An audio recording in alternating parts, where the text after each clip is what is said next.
పేపర్లలో టీవీలలో ఏం జరుగుతూ ఉంది, ఏమేమి అవుతున్నాయి, ఇవన్నీ కూడా మీకు తెలుసు. మీకు ఒక విషయం మాత్రం నేను ప్రత్యేకంగా గుర్తు చేయదలుచుకున్నాను. తెలంగాణ రాష్ట్రం ఏర్పడ్డ నాడు సరిగ్గా 11 సంవత్సరాల కిందట హైదరాబాద్ మహానగరంలో ముఖ్యంగా రాజేంద్ర నగర్ కానీ లేదా రంగారెడ్డి జిల్లాలోని వివిధ నియోజకవర్గాల్లో కానీ కొన్ని అనుమానాలు ఉండేది. హైదరాబాద్కి పెట్టుబడులు వస్తాయి అనేది కాదు, ఉన్నాయే పోతాయంట, హైదరాబాద్ అభివృద్ధి కుంటుపడుతుందంట, హైదరాబాద్ బ్రాండ్ ఇమేజ్ దెబ్బతినిపోతుందంట, హైదరాబాద్లో హిందువులు ముస్లింల మధ్యన అనవసరపు గొడవలు అవుతాయంట అని చెప్పి చాలా రకాలుగా ఆనాడు ప్రచారాలు జరుగుతూ ఉండేది. ఇప్పుడు చాలామంది మర్చిపోయినట్టు కూడా ఉన్నారు, ఎందుకంటే అవన్నీ పాత ముచ్చట్లు కాబట్టి మర్చిపోయినట్టున్నారు.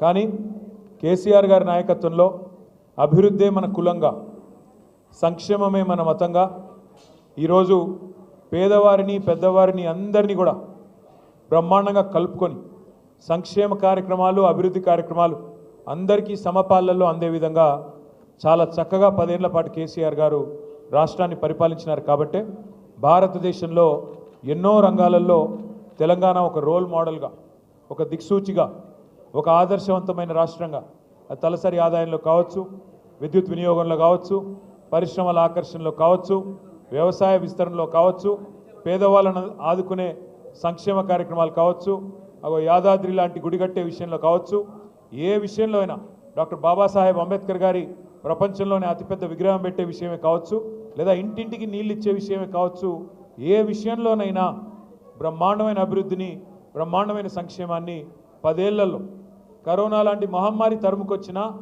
పేదలను కడుపులో పెట్టుకొని చూసుకుంటూ ఎక్కడా సంక్షేమం ఆగకుండా చూసుకున్నారు. కాబట్టే కేసీఆర్ గారిని మీరు రాజేంద్ర నగర్ నియోజకవర్గంలో కూడా మనస్ఫూర్తిగా ఆశీర్వదించి ఆనాటి మన అభ్యర్థిని మీరు అఖండమైన మెజారిటీతో గెలిపించారు.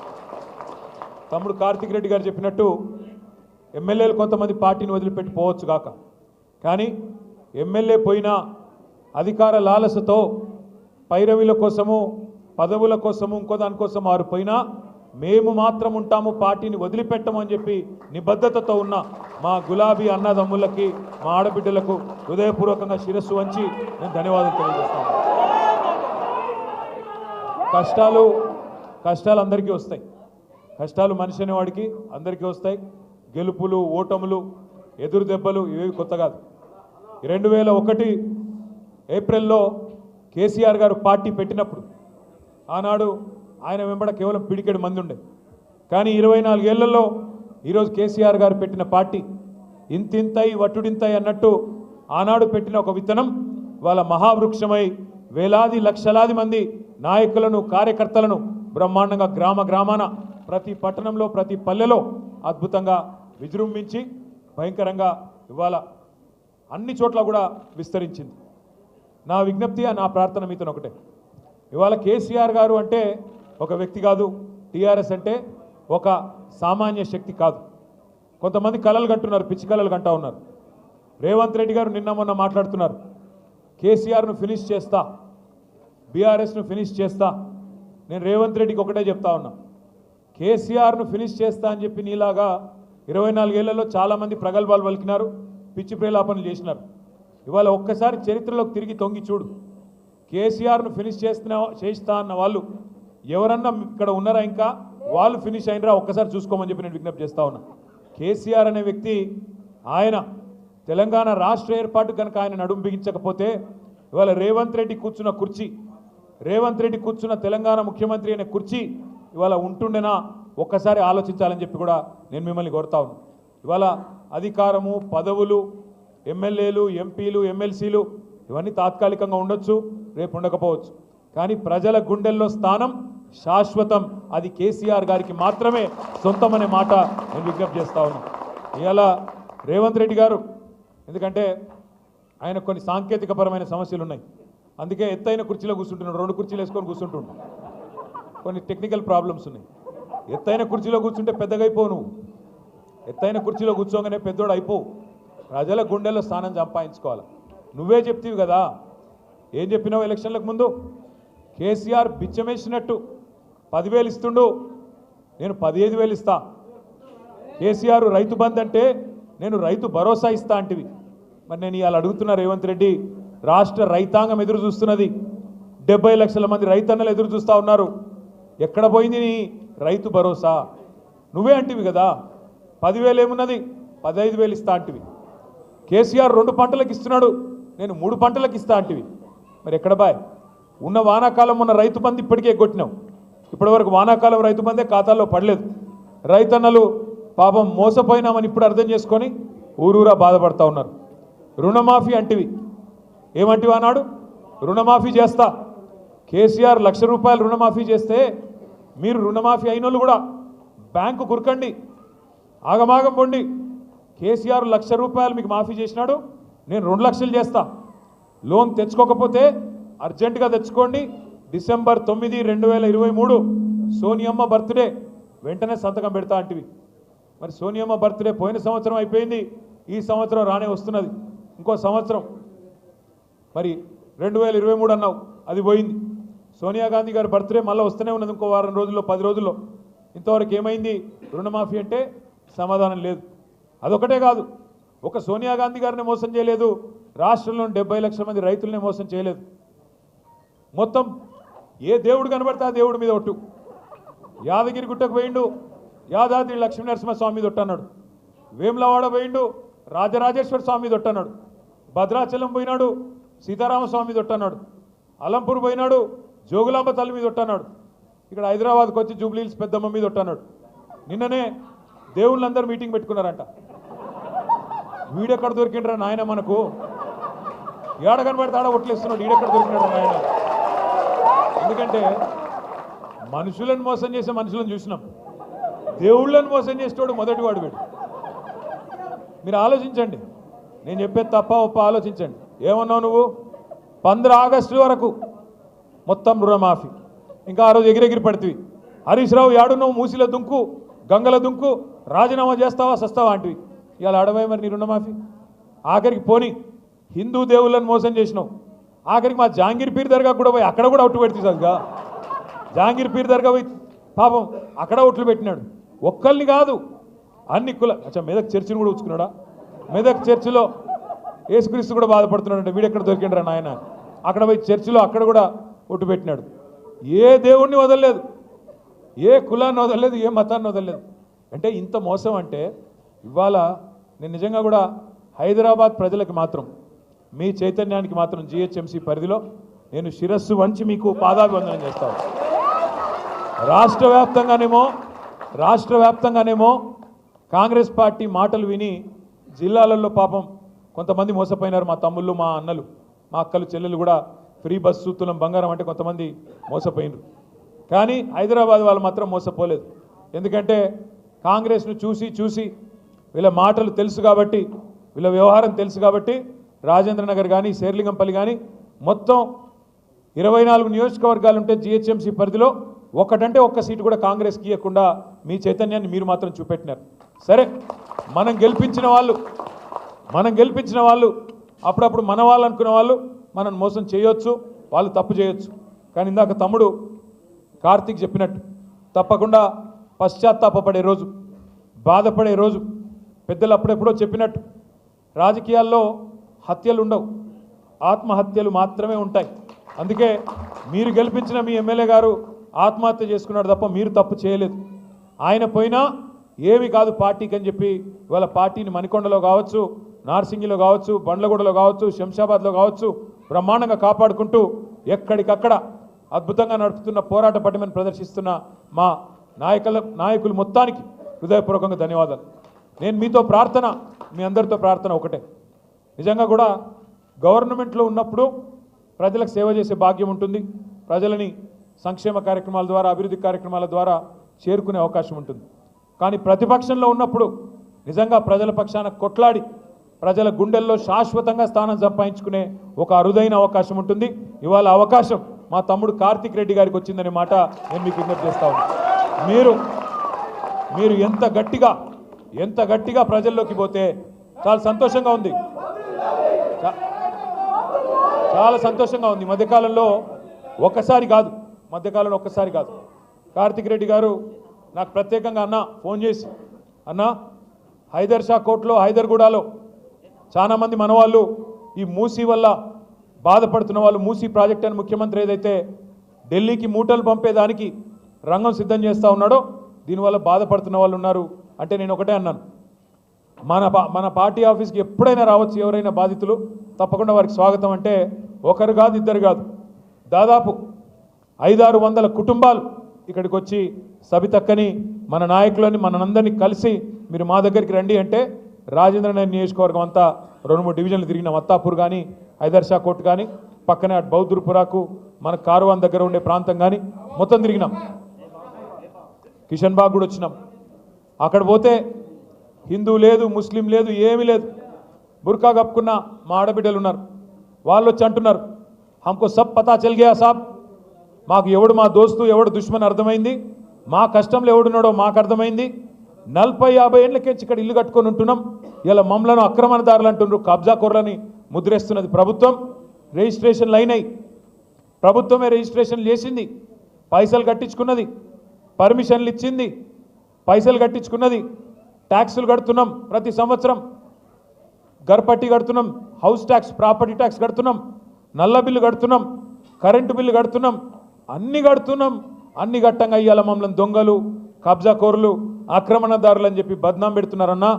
ఒక్కొక్క ఇల్లు విలువ 2 కోట్లు 3 కోట్లు ఉంటుంది. ఎందుకంటే హైదరాబాద్లో 60 గజాలు 50 గజాలు ఉన్నా ఇక్కడ బంగారం లాంటి భూమి, ఇక్కడ బంగారం లాంటి మరి మట్టి, అట్లాంటిది ఇవాళ అది ఇడిచిపెట్టి అది కూలగొడతాం. నువ్వు బయలుదేరి ఎక్కడనో కేసీఆర్ గారు కట్టించి వీళ్ళకి అప్పచెప్పిన డబల్ బెడ్రూమ్ నీకు ఇస్తాం అని చెప్పి అత్త సొమ్ము అల్లుడు దానం చేసినట్టు ఇవాళ కేసీఆర్ కట్టించిన డబుల్ బెడ్రూమ్లకు పంపుతా అని చెప్పి రేవంత్ రెడ్డి చెప్తున్నాడు. అన్న కోట్ల రూపాయల ఆస్తి మా పిల్లల కోసం ఉండిపోతుందేమో అనుకుంటే ఈ దుర్మార్గుడు ఇట్లా చేస్తున్నాడని చెప్పి మాకు వచ్చి బాధపడతా ఉన్నారు. మా దగ్గరకు వచ్చి ఇవాళ నాకు సబితకి ఇప్పుడే గుర్తు చేసినారు, బీజేపీ నాయకులు, కేంద్ర మంత్రి కిషన్ రెడ్డి గారు, బీజేపీ నాయకులు కూడా ఇవాళ మూసీ పక్కన పోయి పండుకుంటారంట, మూసీ కాడ పోయి వాళ్ళు కూడా పండుకుంటారంట. ముఖ్యమంత్రి సవాల్ను స్వీకరిస్తూ వాళ్ళేదో చేస్తూ ఉన్నారంట. చాలా సంతోషం. ఒక 2 నిమిషాలు మీకు ఈ మూసీలో జరుగుతున్న దోపిడీ గురించి కూడా చెప్పవలసిన బాధ్యత మా మీద ఉన్నది. ఎందుకంటే రాజేంద్ర నగర్ నుంచే మూసీ ప్రవహించేది కిందికి, మీ మంచిరేవుల కాంచి మొదలై కిందికి మూసీ మళ్ళీ కిందికి అటు అంబర్పేటకు కిందికి వెళ్ళి ఇంకా మన ఉప్పల్ నియోజకవర్గం అటు కిందికి పోతుంది. ఒక 2 నిమిషాలు జాగ్రత్తగా వినండి. ముఖ్యమంత్రి గారు ఈ మధ్యన ఒక పల్లవి పదే చెప్పిస్తున్నాడు, మూసీ పునరుజ్జీవం అంటున్నాడు. మూసీకి పునరుజ్జీవం అంటే తిరిగి జీవం పోయడం, ఉస్కో ఫిర్సే జిందా కర్నా, మూసీని తిరిగి జీవం పోస్తా అంటున్నాడు. అంటే ఏమిటిది? 60-70 ఏళ్ళకేంచి స్వాతంత్రం వచ్చిన నాటి నుంచి మూసీలోకి మురికి నీరు నిరాటంకంగా పోతానే ఉన్నది.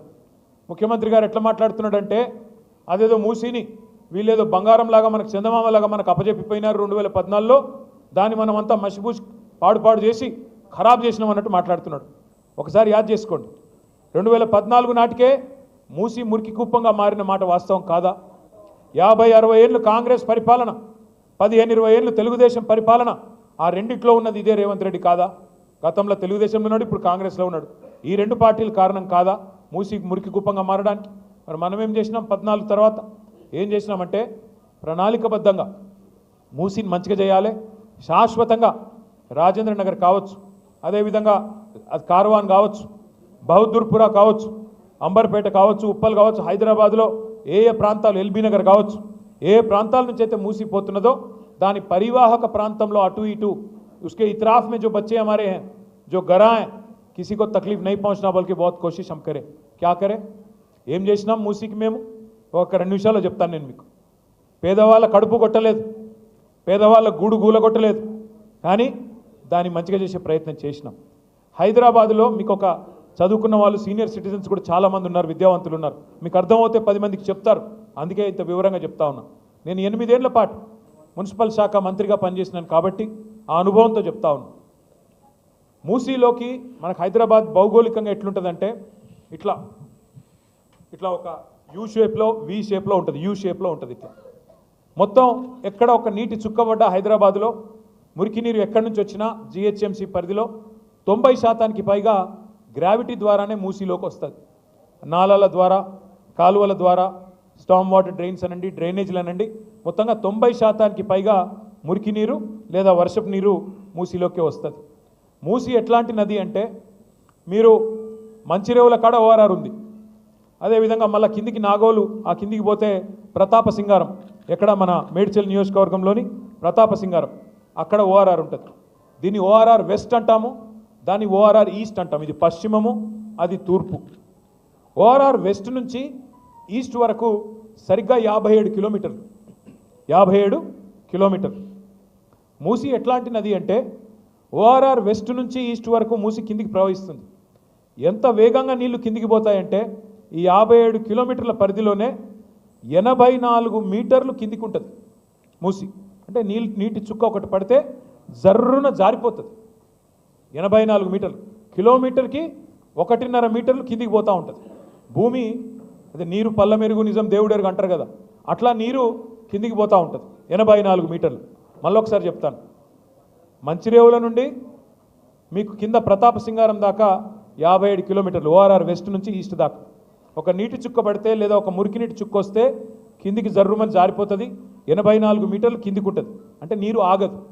సో మేమేం ప్లాన్ చేసినామంటే, ఆనాడు హైదరాబాదులో ప్రతిరోజు ఇన్ని లక్షల మంది ఇండ్లు ఉన్నాయి, 25-26 లక్షల ఇండ్లు ఉన్నాయి, షాపులు ఉన్నాయి, కాలేజీలు ఉన్నాయి, వ్యాపార వాణిజ్య సముదాయాలు ఉన్నాయి.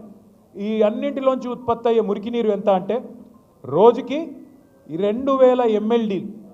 2000 MLD అంటే ఒక MLD అంటే 1 million litres per day. Million అంటే 10 లక్షలు, అంటే 2000 మిలియన్ లీటర్ల 2000 MLD అంటే 20 కోట్ల లీటర్ల మురికి నీరు. 20 కోట్ల లీటర్ల మురికి నీరు రోజు హైదరాబాద్లో ఉత్పత్తి అవుతుంది. కేసీఆర్ గారు మాకేం చెప్పారంటే, మూసిని తిరిగి బతికించాలంటే ముందు ఆ 20 కోట్ల లీటర్ల నీళ్ళు ఏవైతున్నాయో వాటిని శుద్ధి చేయండి, వాటిని సివరేజ్ ట్రీట్మెంట్ ప్లాంట్లు పెట్టి ముందు మురికి నీటిని శుద్ధి చేసి కిందికి వదలండి. తద్వారా హైదరాబాద్లో దుర్గంధం వ్యాపించదు, దోమల సమస్యలు, ఆరోగ్య సమస్యలు రావు, ఆ నల్లటి నీళ్ళు ఏవైతుంటాయో అవి కూడా రావు. అది నెంబర్ 1 చేయమని చెప్పారు. దానికి మా కోసం, మన కోసం, మన నగరం కోసం, మన పిల్లల కోసం కేసీఆర్ గారి ప్రభుత్వంలో 4000 కోట్ల రూపాయలు, కరెక్ట్గా చెప్పాలంటే 3866 కోట్ల రూపాయలతో దాదాపు 1200 పైచిలకు MLDల సివరేజ్ ట్రీట్మెంట్ ప్లాంట్లు మనమే ప్రారంభించాము, మనమే పని బిగించాము 3 ఏళ్ల కిందట. అందులో కోకాపేటలో నేనే వచ్చి ప్రారంభించాను, నేను సబితక్క మేమందరం వచ్చినాం. కోకాపేటలో ఒక 15 MLD ప్లాంటు మీ రాజేంద్ర నగర్ నియోజకవర్గంలోనే పూర్తి చేసినాం, దాన్ని ప్రారంభం కూడా చేసినాం. అదే మాదిరిగా హైదరాబాద్లోని మిగతా 1200 MLDల ప్లాంట్లు, ఇక మా కాలేరు వెంకటేష్ గారు ఇక్కడే ఉన్నారు, ఆయన అంబర్పేట నియోజకవర్గంలో 300 MLD ప్లాంట్ ఒకటే చోట అక్కడ కట్టినాం.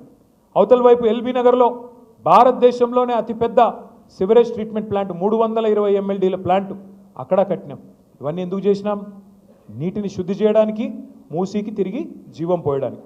ఈరోజు నేను మీకు సంతోషంగా చెప్తా ఉన్నా, కేసీఆర్ గారి ప్రభుత్వ పనితీరు వల్ల ఎట్లా అయితే కరోనా సమయంలో కూడా రోడ్లు వేసుకున్నామో, ఎట్లా అయితే కరోనాలో దేశమంతా స్తంభించిపోతే మన హైదరాబాద్లో మాత్రం ఫ్లైఓవర్ లాగలేదు, మన హైదరాబాద్లో రోడ్ లాగలేదు. మన హైదరాబాద్లో ఎక్కడి నుంచో వచ్చిన కార్మికులను కడుపులో పెట్టుకొని వాళ్ళకి డబల్ రేట్ ఇచ్చి మీకేం కాదు మేము చూసుకుంటామని ధైర్యం చెప్పి ఎట్లా కొత్త రోడ్లు వేసుకున్నామో అదే పద్ధతుల్లో కరోనా సమయంలో కూడా మనం ఆపకుండా నిరాటంకంగా పనిచేయడం వల్ల ఇవాళ హైదరాబాద్ మొత్తం భారతదేశంలోనే మొట్టమొదటి నగరం. 100% సివరేజ్ ట్రీట్మెంట్ ఉన్న ఒకే ఒక్క నగరం హైదరాబాద్ మాత్రమే మొత్తం భారతదేశంలో. దానివల్ల 90% సమస్య పరిష్కారం అయిపోయింది మూసీది. రెండో పని ఏం చేసినాం మనం? కాళేశ్వరం ప్రాజెక్టు ద్వారా బ్రహ్మాండంగా గోదావరి నీళ్లను మనం ఎక్కడో కింద ఉండే మేడిగడ్డ అక్కడి నుంచి తీసుకొచ్చి హైదరాబాద్ పక్కనే, హైదరాబాద్ నెత్తి మీద కుండ పెట్టినట్టు కొండపోచమ్మ సాగర్ అని చెప్పి హైదరాబాద్కి 45-50 కిలోమీటర్ల దూరంలో ఇక్కడే బ్రహ్మాండంగా నీళ్లు తెచ్చి పెట్టినాం. ఏమైంది దానివల్ల? హైదరాబాద్ అనేది 535 మీటర్ల మీద ఉంటుంది సముద్ర మట్టానికి. అదే కొండపోచమ్మ సాగరు 618 మీటర్ల మీద ఉంటుంది. అంటే కొండపోచమ్మ ఇక్కడ ఉంటుంది, హైదరాబాదు ఇట్లా ఉంటుంది. 618, 535. దాని కిందికి మల్లన్న సాగర్. ఎందుకు కట్టాము ఇదంతా? ఒకవైపు వ్యవసాయానికి నీళ్లు, సాగునీరు, ఇంకోవైపు హైదరాబాద్ మహానగరానికి, పట్టణాలకు, గ్రామాలకు తాగునీరు. ఇవాళ ఆ కొండపోచమ్మ సాగర్ నుంచి గండిపేటలోకి నీళ్లు తేవడానికి, అంటే గోదావరిలోంచి కృష్ణానదికి నీళ్లు అనుసంధానం చేయడానికి ఈరోజు కాదు, 18 మే 2023 పోయిన సంవత్సరం 18 మే 2023 నాడు క్యాబినెట్లో ఆనాడు మహమూద్ అలీ గారు, నేను, అక్క అందరం ఉన్నాం, తీర్మానం పాస్ చేసినాం. 1100 కోట్ల రూపాయలతో గోదావరి నీళ్లు తెచ్చి గండిపేటలో పోస్తే ఆ గండిపేట గేట్లు ఎత్తితే చాలు, అటు ఎస్టీపీల నుంచి శుద్ధి చేసిన నీళ్ళు వస్తాయి మూసీలోకి, ఎప్పుడు కావాలంటే అప్పుడు బ్రహ్మాండంగా గండిపేట గేట్లు ఎత్తితే కిందికి ఉస్మాన్ సాగర్ నుంచి నీళ్లు ఫ్రెష్ వాటర్ కిందికి వచ్చే విధంగా రూపకల్పన చేసినాం. ఏం జరుగుతుంది అప్పుడు? కిందికి నీళ్ళు ఇందాక నేను చెప్పినట్టు నీళ్ళు ఆగకుండా జర్రుమని జారిపోతాయి, ఎందుకంటే నీళ్లు ఆగవు మూసీలో. దానికోసం కూడా ఆలోచన చేసినాం. మూసీ మీద ఒకప్పుడు ఎప్పుడు నిజాం కట్టించిన పురాణా పూలు నయా పూలు ఉండేది, చాదర్గాడ్ బ్రిడ్జు, పురాణా పూలు నయా పూలు మీ అందరికీ కూడా తెలుసు, టిప్పుకాన్ బ్రిడ్జ్, ఇవన్నీ ఉంటాయి. మన ప్రభుత్వం వచ్చిన తర్వాత కేసీఆర్ గారి నాయకత్వంలో కొత్తగా మా వెంకటేష్ గారు ఒకసారి వచ్చి మూసారంబా అక్కడ ఊకే సమస్య అవుతున్నది, మనం మంజూరు చేయాలంటే మంజూరు చేసినాము. 15 బ్రిడ్జులు 15 బ్రిడ్జులు మంజూరు చేసినాం మూసీకి అడ్డంగా. ఆ బ్రిడ్జిల కిందనే చెక్ డ్యామ్ కూడా కట్టాలనుకున్నాం. ఏమవుతుంది దానివల్ల? మనకి ఎప్పుడు కావాలంటే అప్పుడు ఈ గోదావరి నీళ్లు తెచ్చి గండిపేట నుంచి గేట్లు ఎత్తితే మొత్తం మూసి ఎప్పటికీ జీవనదిలాగా ఉండేదానికి, ఫ్రెష్ వాటర్తో కలకలలాడుతూ ఉండేదానికి శాశ్వత పరిష్కారం చూపెట్టిందే కేసీఆర్ ప్రభుత్వం. కాకపోతే ఇక్కడ ముఖ్యమైన పాయింట్ ఒకటే, 3866 కోట్ల రూపాయలతో ఎస్టీపీల నిర్మాణం పూర్తయిపోయింది. ఇప్పుడు కేవలం రేవంత్ రెడ్డి చేయాల్సింది ఒకటే ఒక్క పని, 1100 కోట్ల రూపాయలతోని ఆ గోదావరి నీళ్ళు తీసుకొచ్చి గండిపేటలో పోస్తే చాలు. ఆయన కొత్తగా చేయాల్సింది ఏమీ లేదు, పేదవాడి కడుపు కొట్టాల్సిన అవసరం లేదు, వీళ్ళను మెడలు బట్టి నూకాల్సిన అవసరం లేదు, పట్టి బయట పారాల్సిన పని లేదు. మూసి పునరుజ్జీవం కావాలంటే కేవలం 1100 కోట్లు ఖర్చు పెడితే చాలు. కానీ ముఖ్యమంత్రి గారు ఏమంటున్నారు? 1100 కాదు, 1,50,000 కోట్లు, 1,50,000 కోట్లు అంట. దేనికయ్యా ఖర్చు ముఖ్యమంత్రి 1,50,000 కోట్లు అంటే? ఒక్కడు సమాధానం చెప్పడు. నేను ఇదే భవన్లో ఇక్కడనే ప్రెస్ మీట్ పెట్టి 1.5 అవర్ ప్రజెంటేషన్ ఇచ్చి బీఆర్ఎస్ గవర్నమెంట్ ఏం చేసింది, నువ్వేం చేస్తున్నావు, ఎందుకు 1,50,000 కోట్లతోని హైదరాబాద్ను ఆగం చేసే ప్రయత్నం చేస్తున్నావు అని అడిగితే ముఖ్యమంత్రి గారు, ఉప ముఖ్యమంత్రి గారు నా మీద ఒంటికాలతో లేచినారు. ఏమని? నీకు ఎవడు చెప్పిండు 1,50,000 కోట్లని అంటారు. నువ్వే చెప్తీవి కదా స్వామి అని వీడియో చూపెట్టి ముఖ్యమంత్రి చెప్పినాడు, నేను చెప్పింది కాదు. ఏప్రిల్లోనేమో రేవంత్ రెడ్డి 50,000 కోట్లతో మూసి శుద్ధి అన్నాడు. తెల్లారో మర్నాడో మే నెలలో జూపల్లి కృష్ణారావు గారు పర్యాటక శాఖ మంత్రి 50,000 కోట్లు కాదు 70,000 కోట్లతోని మూసి అన్నాడు. జూలై వచ్చింది, జూలై రాగానే మళ్ళీ ముఖ్యమంత్రి గారికి ఏమైందో తెలియదు, గోపన్పల్లిలో మనం కట్టిన బ్రిడ్జు ఆయన వచ్చి రిబ్బన్ కట్ చేసినాడు, సంతోషం. వచ్చి అక్కడ స్పీచ్ ఇస్తాడు, 1,50,000 కోట్లతో మూసి అభివృద్ధి అన్నాడు. ఇవాళ అదే ముఖ్యమంత్రి ఏమంటాడు? ఎవరన్నారు మీకు ఏడికెళ్ళి వచ్చింది నెంబర్ అంటాడు. అరే నువ్వే చెప్పినావు స్వామి చూడు అంటే నేను చెప్పలేదు అన్నాడు. మళ్ళీ కరెక్ట్గా 4 రోజులకి, మరీ సరిగ్గా 4 రోజులకి ముఖ్యమంత్రి గారు ఒక పుస్తకం రిలీజ్ చేసినాడు ప్రభుత్వం తరపున, తెలంగాణ గ్రోత్ స్టోరీ అని. అందులో ఏం రాస్తుంది? 1,50,000 కోట్లతో మూసి అభివృద్ధి చేస్తామని రాస్తుంది. మేము అడుగుతూ ఉన్నాం, మొన్నటి నుంచి నిలదీస్తూ ఉన్నాం, దేనికోసం 1,50,000 కోట్లు? ఎవడి కోసం? 1100 కోట్లతో తెచ్చేస్తే మూసి పునరుజ్జీవం అయిపోద్ది కదా అంటే వాళ్ళు చెప్పే కారణాలు ఎంత వింతగా ఉన్నాయో ఒక్క నిమిషం మీకు చెప్తాను. వాళ్ళు ఏమంటారు? మూసి పక్కల 2 పక్కల బఫర్ జోన్ ఉన్నది, బఫర్ జోన్లో ఉన్న వాళ్ళను ఎలగొడతాం, ఖాళీ చేస్తాం. నేను ఇవాళ ఇక్కడికి వచ్చిన మా ఆడబిడ్డలను అన్నదమ్ముల్ని ఒక్కటే మాట ఆలోచించమని కోరుతున్నా. మీరే రిజిస్ట్రేషన్లు చేస్తురి బఫర్ జోన్లో, మీరే పర్మిషన్లు ఇస్తురి, మీరే ట్యాక్స్ కట్టించుకుంటురి, మీరే ఇన్ని రోజులు ప్రాపర్టీ ట్యాక్స్ వసూలు చేస్తురి, మీరే రోడ్లు వేస్తురి, మీరే గవర్నమెంట్గా మోరీలు కడుతురి. ఇవాళ వచ్చి అక్కడ ఉన్న ఒక మల్లయ్య గారి ఇల్లేమో అల్లకెళ్ళి మురికి నీరు వస్తుంది, బఫర్ జోన్లో ఉన్నది, మూసి చెడిపోతుంది, కాబట్టి మల్లయ్య ఇల్లు కూలగొట్టాల. మరి నేను అడుగుతా ఉన్నా ముఖ్యమంత్రి, మల్లయ్య ఇల్లు కూలగొడతావు, మరి రేపు బఫర్ జోన్లో నువ్వే ఒక పెద్ద రియల్ ఎస్టేట్ కంపెనీకి వాడికి ఇచ్చి వాడు మాల్ కడతాడు, మల్లయ్య ఇల్లు కూలగొట్టి మాల్ కడతాడు. మల్లయ్య ఇంట్లోకి వెళ్ళేమో మురికి నీరు వస్తుంది, మాల్లోకి వెళ్ళేమో సుగంధం వస్తుందా? మాల్లో కూడా అదే మురికి నీరు కదా వచ్చేది. ఇంకా మల్లయ్య ఇంట్లోకి వెళ్ళి వచ్చిన దానికంటే 1000 రెట్లు ఎక్కువ వస్తుంది. కానీ అది బాగట, ఇది బాగా కాదంట. నేను అందుకే అడుగుతా ఉన్నా, ముఖ్యమంత్రి సమాధానం చెప్పు. బఫర్లో మల్లయ్య ఇల్లు ఉండకూడదు ఎట్లా, మాల్ ఉంటుంది ఎట్లా? సమాధానం చెప్పు. ఎవడి కోసం 1,50,000 కోట్లు పెడతానంటున్నావు? దేనికోసం పెడతానంటున్నావు? మాకు అర్థమవుతున్నది. మూసీ మే లూటో ఢిల్లీ మే బాటో, మూసీలో లూటో ఢిల్లీ మే బాటో. ఎందుకు? నీ బాసులు ఢిల్లీలో ఉన్నారు. అలా కోపం వస్తే నీ తుమ్మితో ఊడిపోయే ముక్కు నీది, ఎప్పుడు ఊసిపోతుందో తెలియదు.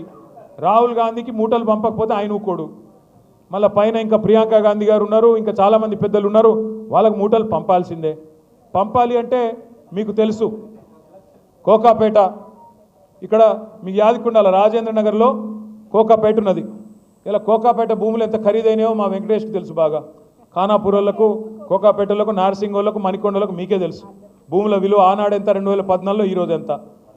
అయితే విచిత్రం ఏంటంటే, మాకు ఎక్కడ ఆశ్చర్యం అనిపిస్తుంది అంటే, కోకాపేటలో ఆనాడు కొన్ని భూములు నియోపోలిస్ అని పెట్టి దాన్ని ఆ మూవీ టవర్స్ పక్కన డెవలప్మెంట్ చేసి, గతంలో కాంగ్రెస్ ప్రభుత్వం కూడా వేలం వేసింది. గోల్డెన్ మైల్ అనే పేరిట అప్పుడు వాళ్ళు ఆక్షన్ పెట్టినారు రాజశేఖర రెడ్డి గారి టైంలో.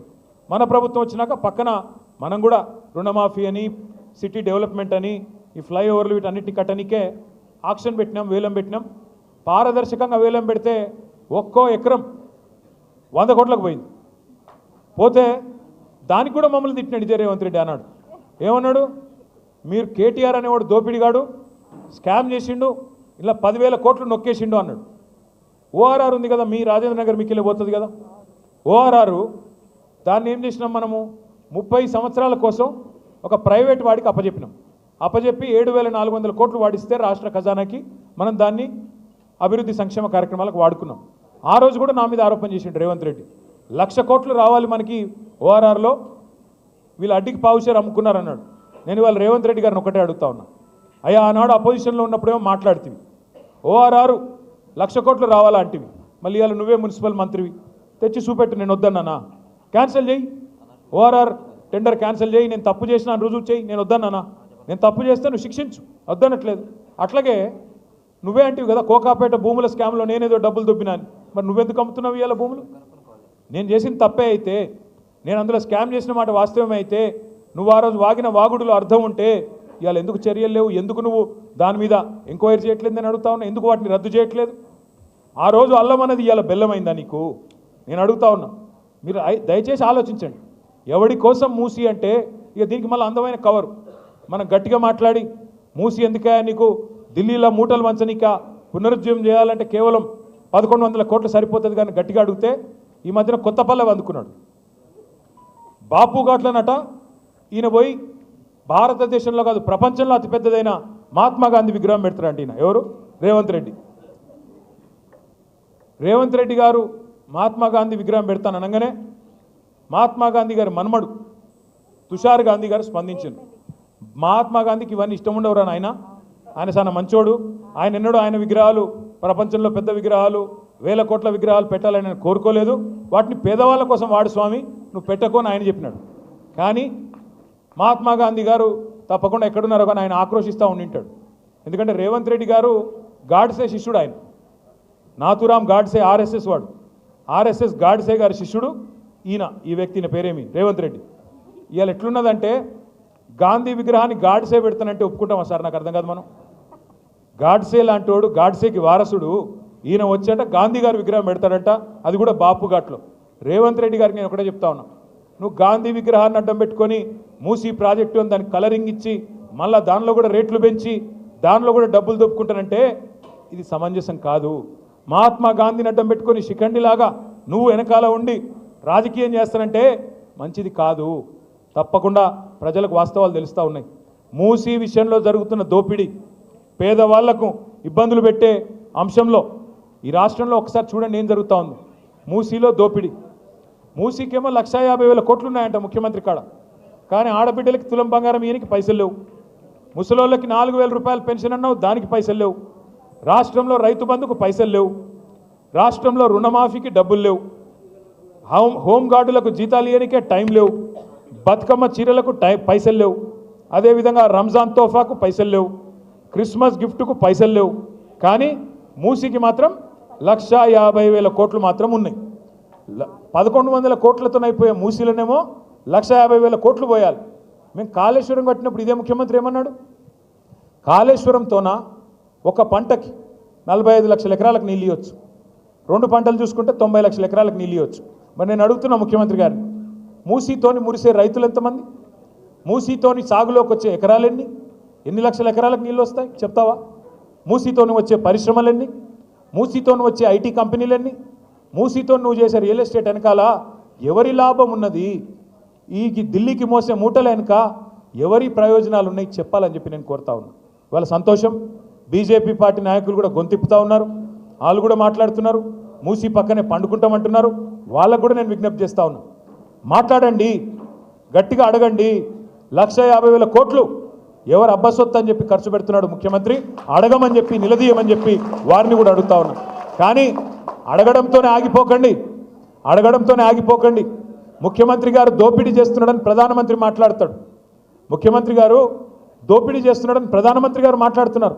నిన్న మొన్న నేను మహారాష్ట్రలో చూసిన ప్రధానమంత్రి చెప్తున్నాడు, అక్కడ తెలంగాణ ఆజ్ కాంగ్రెస్ కి షాహీ పరివార్ కే లియే ఏటీఎం బన్ గయా.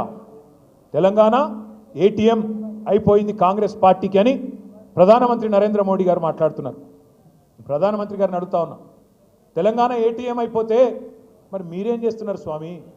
మీరెందుకు కాంగ్రెస్ దోపిడీని ప్రశ్నిస్తలేరు?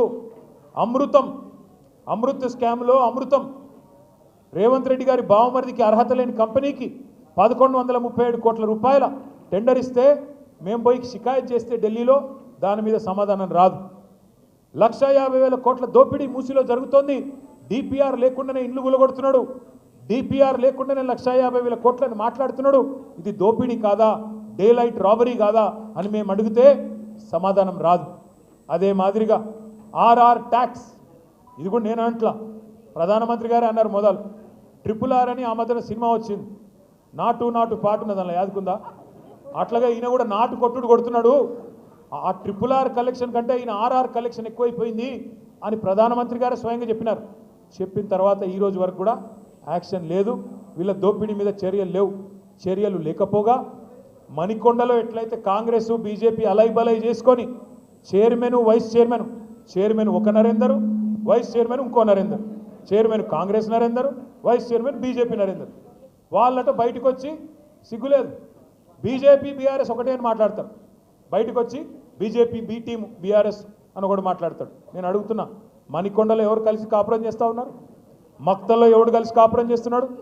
భువనగిరిలో ఎవడు కలిసి కాపురం చేస్తున్నాడు? మున్సిపాలిటీలో ఒకడు చైర్మన్, ఇంకోడు వైస్ చైర్మన్. ఒక్కడు చూపెడతావా? మొత్తం తెలంగాణలో బీజేపీ ఉన్ను టీఆర్ఎస్ కలిసి అధికారం పంచుకున్నది ఒక్కటన్నా చూపెడతావా? ఎక్కడా లేదు. కానీ ఇవాళ ఇష్టం వచ్చినట్టు మాట్లాడుతూ ఉంటారు. నేను మీద అందరితో ప్రార్థన ఒకటే, ఇవాళ బీజేపీ అనే పార్టీ కాంగ్రెస్కు రక్షణ కవచంలాగా మారింది. ఇవాళ కేంద్ర సహాయ మంత్రులు ఒక ఆయన బండి సంజయ్ కుమార్ గారు, ఆయన కేంద్ర సహాయ మంత్రి కాదు, రేవంత్ రెడ్డి సహాయ మంత్రి. రేవంత్ రెడ్డికి ఎప్పుడు కష్టం వచ్చినా ముందు ఆయన మీద రెప్ప వాలకుండా, కష్టం వచ్చినా వెంటనే రక్షణ కవచంలాగా సహాయ మంత్రి కాపాడుకుంటా ఉన్నాడు. మేము రేవంత్ రెడ్డిని తిరిగితే, రేవంత్ రెడ్డి మీద విమర్శ చేస్తే బీజేపీ వాళ్ళకు రోషం వస్తున్నది. రఘునందన్ రావు, విశ్వేశ్వర్ రెడ్డి మీ ఎంపీ పుణ్యాత్ముడు, తర్వాత ఈయన ఇంకొక ఆయన పేరేదో ఉండే, కాదు అరవింద్, ఈ నలుగురు ఇవాళ రేవంత్ రెడ్డికి రక్షణ కవచం. నలుగురు బీజేపీ ఎంపీలు. మీరు ఆలోచించండి, వాళ్ళు రేవంత్ రెడ్డి పార్టీలు ఉన్నారా లేక బీజేపీలో ఉన్నారా? అప్పుడప్పుడు సరే మనకు కూడా కన్ఫ్యూజన్ ఉందనుకోండి, రేవంత్ రెడ్డి గారు కాంగ్రెస్లో ఉన్నాడా బీజేపీలో ఉన్నాడా అని మనకు కూడా కన్ఫ్యూజన్ ఉంది. ఎందుకంటే మీరు చూడండి జాగ్రత్తగా, పైన రాహుల్ గాంధీ పాపం ఆయన అమాయకుడు, ఆయనకేం తెలియదు, ఏం రాసిస్తే చదువుతాడు ఆయన పాపం. ఆయన లీడర్ కాదు, రీడర్. ఎక్కడ పోయి ఏ పేపర్ మీద ఏది రాస్తే తెల్ల పేపర్ పట్టుకొని పడపడపడ చదివేసి వెళ్ళిపోతాడు. ఆయన పోతాడు. నిన్న మాట్లాడుతున్నాడు మహారాష్ట్రలో రాహుల్ గాంధీ, ఏమంటున్నాడు? బొంబాయిలో అదానికి మొత్తం 1,00,000 కోట్ల విలువ చేసే ధారావి సొమ్ములు, ధారావి భూమి దారాదత్తం చేస్తున్నది బీజేపీ అని అక్కడ అదానిని వ్యతిరేకిస్తూ రాహుల్ గాంధీ మాట్లాడతాడు. మరి ఇక్కడేం జరుగుతున్నది? అదే అదాని మంచోడు, చాలా మంచివాడు, ఆయన మించిన ఉత్తముడు లేడు, అద్భుతమైన మనిషి అని చెప్పి రేవంత్ రెడ్డి గారు రోజు ఆయనతో రాసుకొని పుసుకొని తిరుగుతూ ఉన్నారు. నేను ఊరికేనే అనడం లేదు, ఏదో కావాలని విమర్శలు చేయడం కాదు. ఇవాళ బీజేపీ రక్షణ కవచంలాగా మారింది కాంగ్రెస్కు. ఇద్దరు కలిసి మన మీద పగబట్టినరు అనే మాట నేను ఉత్తగానే అంటలేను. పొంగులేటి శ్రీనివాసరెడ్డి గారు అని ఒక మంత్రి ఉన్నాడు, బాంబుల శాఖ మంత్రి. ఆయన అమావాస్య కొన్నాడు బాంబులు, కార్తీక పౌర్ణం కూడా వెళ్ళలేదు, ఇంకా దీపావళి పోయింది, కార్తీక పౌర్ణం పోయింది, కానీ ఆ బాంబులు పెళ్తనే లేవు. తుస్సుబాంబులని. అయితే ఆయన తుస్సుబాంబుల మంత్రి గారు ఆయన ఇంటి మీద ఈడీ రైడ్ అవుతుంది, బాంబుల శాఖ మంత్రి మీద. ఇప్పటికీ 45 రోజులైంది, 45 రోజులైంది ఈడీ రైడ్ అయ్యి. అదే ఈడీ కవిత గారింటి మీదకి పోతే, అదే ఈడీ ఇంకొకరి ఇంటి మీదకి పోతే నిమిషం వస్తాయి వార్తలు బయటికి. ఇంత దొరికింది, అంత దొరికింది, బంగారం పెన్ను దొరికింది, సిల్వర్ పిన్ను దొరికింది, ఇవన్నీ వస్తాయి. మరి కొంగులేటి శ్రీనివాసరెడ్డి ఇంట్లోకేమో రెండు కౌంటింగ్ మెషిన్లు పంపితేవి కదా, నోట్ల కట్టలు ఉన్నాయని చెప్పినారు. రెండు కౌంటింగ్ మెషిన్లు పంపినారు. 45 రోజులైన తర్వాత అక్కడ ఇక్కడ కాంగ్రెస్ వాడు మాట్లాడాడు, ఈడీ వాడు మాట్లాడాడు, బీజేపీ వాడు మాట్లాడాడు. శ్మశాన నిశ్శబ్దం. ఎవరో చచ్చిపోయిన తర్వాత ఉంటే చూడండి కొద్దిసేపు, అట్లాగా ఎవడు మాట్లాడాడు. కుయ్యి లేదు, కయ్యి లేదు, సడి లేదు, సప్పుడు లేదు. ఏమిరా నాయన అంటే లేదు హోగా డీల్ హోగా నై బాత్ కరింగ్. ఇదే అంటున్నా నేను. ఎవరితో ఉన్నాడు కొద్దిగా మనం కూడా ఆలోచించి అవగాహనతో ఉండాలి తప్ప ప్రతిదానికి ఆగమాగం అయిపోకూడదు. నేను మీ దయచేసి మిమ్మల్ని కోరేది ఒకటి, పదవులు మాకు కొత్త కాదు. 10 ఏళ్ళు మీ దయతో, 10 ఏళ్ళు మీ ప్రేమతో మీ మనసు గెలుచుకునే అవకాశం వచ్చింది, మీకు సేవ చేసే అవకాశం వచ్చింది. మాకు పదవులేం కొత్త కాదు. మళ్ళీ మీరు గెలిపిస్తే కేసీఆర్ గారు ముఖ్యమంత్రి అవుతారు. మీ దయ ఉంటే మళ్ళీ మేమందరం గెలిచి ప్రభుత్వంలో ఉంటాం. మాకు కొత్త కాదు, పదవులేం కొత్త కాదు, సేవ చేయడం కొత్త కాదు, కొట్లాట అంతకంటే కొత్త కాదు, అరెస్టులు కావడం అంతకంటే కొత్త కాదు. ఉద్యమంలో అరెస్టుకు పోయాము, జైలుకు పోయాము. ఇదే కాంగ్రెస్ వాళ్ళు ఆనాడు అప్పుడు కూడా దొక్కిండ్రు, అప్పుడు కూడా ఇబ్బంది పెట్టిండ్రు. అయ్యేం కొత్త కాదు. కానీ నేను దయచేసి మిమ్మల్ని కొడతా ఉన్నాను. ఇవాళ మేము కంటగింపుగా మారినాం రేవంత్ రెడ్డికి. సబితక్కతో మాతో ఏంది పంచాయతీ? ఆయనకి మాకేమైనా గెట్టు పంచాయతీ ఉందా? ఆయనకు మాకు? నేనేమైనా కొడంగల్లో భూములు కొనడానికి పోతే వాళ్ళ అన్న తిరుపతి రెడ్డితో నాకేమైనా తగాదా ఉందా? ఏమిలే, నాకేమైనా కొడంగల్లో భూమి లేదు, ఏమి లేదు. కానీ ఎక్కడొస్తుంది పంచాయతీ? కొడంగల్లో నువ్వు పేదవాళ్ళ భూములు ఎందుకు గుంజుకుంటున్నావు? అక్కడ గిరిజనుల మీద ఎందుకు దౌర్జన్యం చేస్తున్నావు? అక్కడ ఎందుకు 60-70 లక్షల ఎకరం విలువ చేసే భూమిని 10 లక్షలకు గుంజుకుంటున్నావు? ఇక్కడ ఫార్మాసిటీ రద్దెందుకు అంటున్నావు? అక్కడ ఫార్మాసి విలేజ్ ముద్దెందుకు అంటున్నావు అని మేము అడిగితే ఆయన కోపం వస్తున్నది. మూసీలో 1100 కోట్లతో అయిపోయేదానికి 1,50,000 కోట్లు ఎందుకు ఖర్చు పెడుతున్నావు అంటే కోపం వస్తున్నది. రైతు బంధు ఎగ్గొడుతున్నావు, దీనికి పైసలు లేవు. స్కూటీలు ఇస్తా అన్నావు, దానికి పైసలు లేవు. తులం బంగారానికి పైసలు లేవు, దేనికి పైసలు లేవు. అక్కడ మాత్రం మూసీలో 1,50,000 కోట్లు ఎవరి కోసం పోస్తున్నావు అంటే కోపం వస్తున్నది. అర్హత లేని బావమరిది కంపెనీకి 1,100 కోట్ల రూపాయలు ఎట్లిచ్చినావు, ఎవడు అబ్బసొమ్మని ఇచ్చినావు అంటే కోపం వస్తున్నది. పొంగులేటి శ్రీనివాసరెడ్డి గారు బాంబుల శాఖ మంత్రి, ఆయన ఇంటి మీద ఈడీ రైడ్ అయింది, ఎందుకు ఏం దొరికిందో చెప్తలేరు అంటే కోపం వస్తున్నది. ఆ కోపమంతా మమ్మల్ని ఏదో కేసులు పెట్టి గొంతు నొక్కి లోపల వారేస్తే మాట్లాడేటోడు ఉండడు అని అనుకుంటా ఉన్నారు. కానీ నాకైతే ఇవాళ మీ మణికొండ వాళ్ళని చూసిన తర్వాత అనిపిస్తున్నది, మేము జైల్లోకి పోతే ఒక్క మణికొండ నుంచే నాకు తెలిసినంత వరకు 10,000 మంది తయారవుతారు. తప్పకుండా రేవంత్ రెడ్డి భరతం పడతారు. కూర్చున్న కాడ నిలదీసే శక్తులు, నిలదీసే కేసీఆర్లు, నిలదీసే మా సబితక్కలు ఎంతోమంది ఉన్నారు. మాకు ఆ భయం లేదు. మేము మిమ్మల్ని కోరేది ఒకటి, ఇంకా పోరాటం అయిపోలేదు, ఇప్పుడే ప్రారంభమైంది. 4 ఏళ్ళు ఉన్నది ఈ దౌర్జన్యం, ఈ రౌడీ రాజ్యం. వీళ్ళని తట్టుకోవాలా, నిలబడాలా, ప్రజలను అప్రమత్తం చేస్తూనే ఉండాలా. అడగాల మీ ఎమ్మెల్యే గారిని అడగాల, మణికొండకు వస్తే ఎందుకోసం పోయినవయ్యా అని అడగాల, ఏం తెచ్చినావు అని అడగాల, ఏమిటి కోసం పోయినావు, బీఆర్ఎస్ పార్టీ చేసిన దానికంటే ఈయన ఏం ఎక్కువ చేస్తాడు, దేనికోసం పోయినావు అని అడగాల.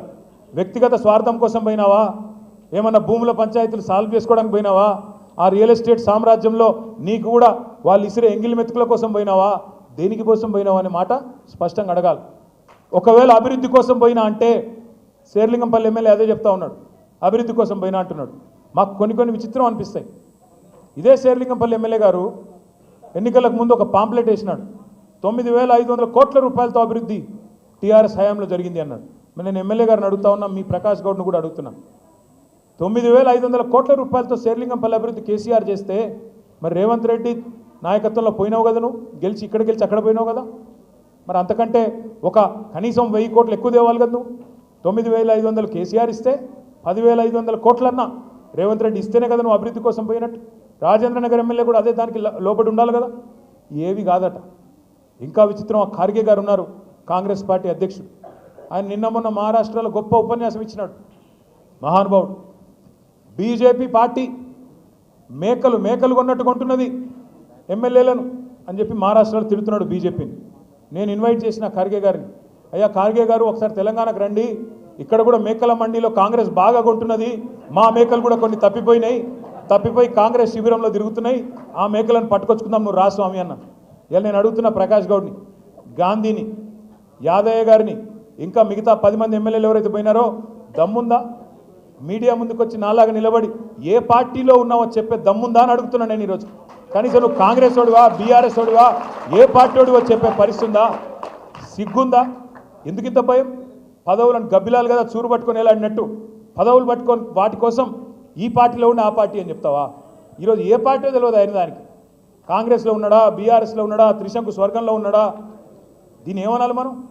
నేను గట్టిగా మాట్లాడితే మళ్ళీ తిట్టిండంటారు కాబట్టి నేను తిట్టను. కానీ ఒకటి మాత్రం పక్కా, రేవంత్ రెడ్డి మోసాలు, రేవంత్ రెడ్డి కరప్షన్, రేవంత్ రెడ్డి చేస్తున్న కుట్రలు, వాటి నుంచి పేద ప్రజలను కాపాడుకోవడం ఎలా అనే విషయంలో మేమందరం కేసీఆర్ గారి నాయకత్వంలో నిరంతరాయంగా పనిచేస్తూనే ఉంటాం, భవిష్యత్తులో కూడా పనిచేస్తూనే ఉంటాం. మీరు తప్పకుండా రాజేంద్ర నగర్లో కార్తిక్ రెడ్డి గారి నాయకత్వంలో ఎక్కడికక్కడ కొత్త కమిటీలు వేసుకుందాం. రాజేంద్ర నగర్ ఉప ఎన్నిక తప్పదు, రాజేంద్ర నగర్లో బై ఎలక్షన్ తప్పదు. తప్పకుండా రేపటి రోజున గులాబీ జెండా ఎగిరే విధంగా అందరం కలిసికట్టుగా కష్టపడదాం. మీకే కష్టం వచ్చినా సవితమ్మ ఉన్నారు, నేనున్నాను, మహమూద్ భాయ్ ఉన్నారు, మొత్తం వేదిక మీద కూర్చున్న నాయకులందరం క్షణం ఆలస్యం చేయకుండా మీకోసం పరుగున వస్తాం. ఎవ్వరూ భయపడాల్సిన పని కానీ బాధపడాల్సిన పని కానీ ఉండొద్దు అని చెప్పి కూడా కోరుకుంటూ మనస్ఫూర్తిగా మీ అందరికీ స్వాగతం తెలుపుతూ జై